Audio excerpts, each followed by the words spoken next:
umukecuru ati ndimuma abasore barashyushya, abakobwa barashyushya, abasaza barashyushya, abakecuru barashyushya.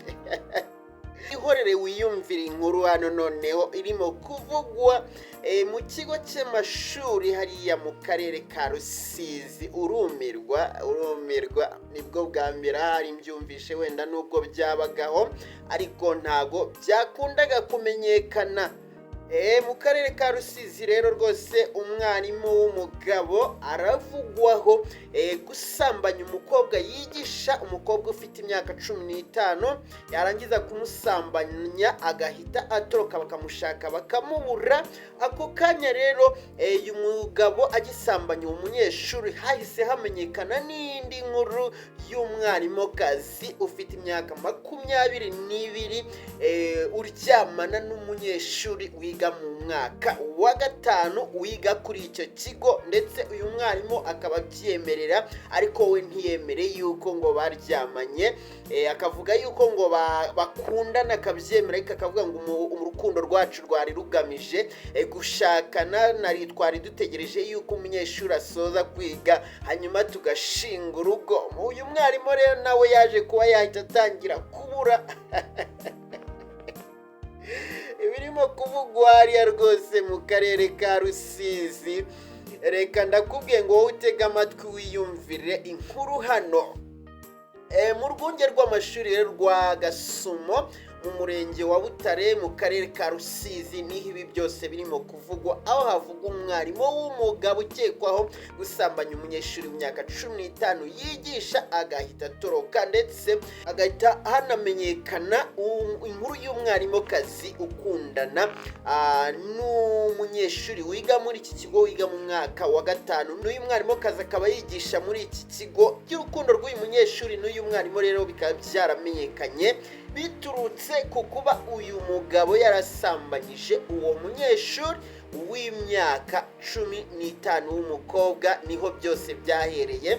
Iby'uyu mwarimu w'umukobwa n'uwo munyeshuri ntago byari kuzamenyekana, bari gushiduka bagiye kubona igikwe kibaye, ariko kuba uyu mugabo yarasambanyije umunyeshuri agatoroka byatumye izi nkuru zose zimenyekana, kugera naho umubyeyi w'uyu munyeshuri wiga mu mwaka wa 5 yavuye mu rugo akaza kwihaniza ku kigo avuga ati niyamye uriya mwarimukazi wirwa ashukira umunyeshuri bakaryamana bakajya mu nkundo kandi ari umwana yakagombye guha uburere.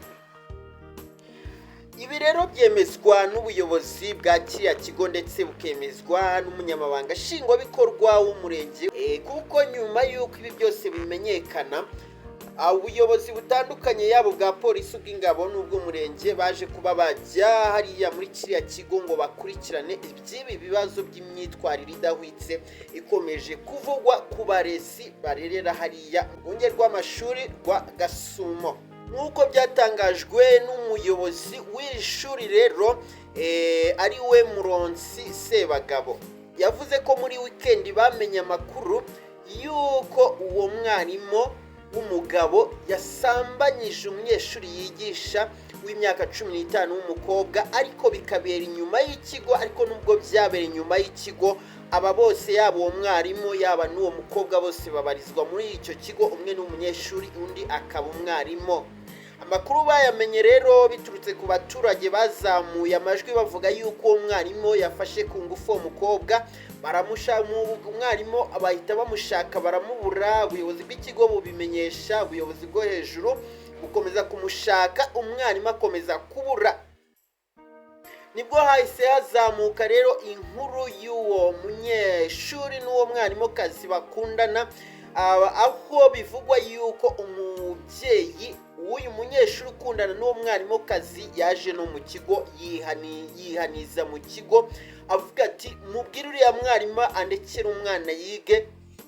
Hanyuma bimenyekana gutyo, umuyobozi w'ikigo akavuga yuko bahamagaje uwo mwarimukazi w'imyaka 22 n'uwo munyeshuri w'umuhungu w'imyaka 19 wiga mu mwaka wa 5, baraza bakora inyandiko igaragaza yuko koko bakundana. Umwarimu arabyemera n'umuhungu arabyemera, ariko bakavuga yuko urukundo rwabo n'ubundi cyo rugamije ari ukuzabana nta kindi rugamije, ndetse bakatangaza yuko ngo batangiye gukundana bose bakiri abanyeshuri, umwe yiga kuri icyo kigo undi yiga ku kindi kigo. Noneho umwarimu aza kubona akazi ku kindi kigo, ahavuye aza kwigisha aho ngaho, ahageze ahasanga uwo munyeshuri, baba bakomeje urukundo rwabo. Umuyobozi w'umurenge rero, umuyobozi w'umurenge wabereyemo aya mahano agakomeza avuga yuko hari n'amakuru afite, yarangije gufata yuko uyu munyeshuri n'uwo mwarimukazi banaryamana, akavuga ati aya ni amahano, ntago umwarimu yakagombye kuryamana n'umunyeshuri wiga ku kigo rwose yigisha, ukabona nubwo yaba yiga ahandi, ati kuko umwarimu aba ari nk'umubyeyi uko byagenda kose, kandi umunyeshuri imyaka yafite yose uko yaba angana kose aba ari umwana imbere y'umwarimu. Niyo mpamvu rero nta mwarimu ugomba kuryamana n'umunyeshuri, ahubwo aba agomba kumuha uburere, akamuha amasomo, akamukebura, aho kugira ngo yumve ko bagomba kujya mu rukundo. Bivugwa yuko rero nyuma yuko ibingibi bimenyekanye, ubuyobozi butandukanye bwaje muri kiriya kigo, hanyuma uku munsi bwari buri buzeho mu gitondo cyaho, ngo uyu mwarimukazi ukundana n'uwo munyeshuri yari ari mu kazi bisanzwe, ariko nyuma ya saa sita, guhera nyuma ya saa sita ntiyongeye kuhaboneka. Avuga ati barangira ku karubanda rwose bavuge ukuntu nkundana n'umunyeshuri, yaba ubuyobozi bw'ikigo yaba n'ubuyobozi busanzwe, bakavuga bati nta muntu nta mwarimu ugomba gukundana n'umunyeshuri rwose, kandi aba ari umwana agomba kurera. Ubwo rero tuzakomeza kumenya ese uyu mwarimukazi n'uyu munyeshuri bizarangira biti. Ese uyu mwarimukazi azareka akazi, kubwo byumvikana yuko yagize ikimwaro, azareka akazi, azagaruka kwigisha, avuga ati navuye mu by'urukundo, bizagenda biti? Azajya kugashaka ahandi se? Atanu ibaruwa se imugaragaza yuko yakora kuri icyo kigo azayikurahe? Ni ibibazo bikomeye cyane rero. Ibyo nibyo birimo kuvugwa rwose, nibyo birimo kuvugwa hariya ku rwunge rw'amashuri rwa Gasumo ruri mu murenge wa Butare mu karere ka Rusizi. Urumva ko ibintu bikomeje kugenda bigorana. Ubuyobozi rero bukaba bukomeje gushakisha uwo mwarimu w'umugabo wasambanyije umunyeshuri w'imyaka 15 yigisha, kugira ngo agezwe imbere y'ubutabera, aho bwatangaje yuko nubwo bwamubuze ariko burimo kumukurikirana ku rwego rw'akazi. Urumva ko kabisa nawe zimbabwira ati mukecuru yaririmbe ati abasaza bafite ubushyuhe, inkumi zifite ubushyuhe, abagabo bafite ubushyuhe, ariko muri kariya gace ngo habaye n'ubushyuhe bwo muri turiya duce rwose ngo habaye ubushyuhe buteye ubwoba.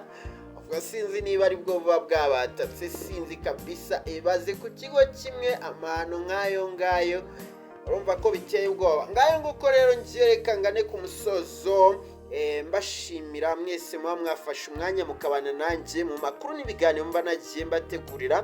Birumvikana ko ngiye nkomeje kuba umuhungu wanyu Mr. Habu Big Baby Mind Joke, kandi turakomeza kubana mu yandi makuru n'ibindi biganiro birakomeza gutambuka ahangaha kuri Hot News TV. Ndabakunda cyane, naho mu yandi makuru n'ibindi biganiro ndakomeza kugenda mbategurira. Mukora ibisabwa tujye tubasha kubana umunsi ku wundi.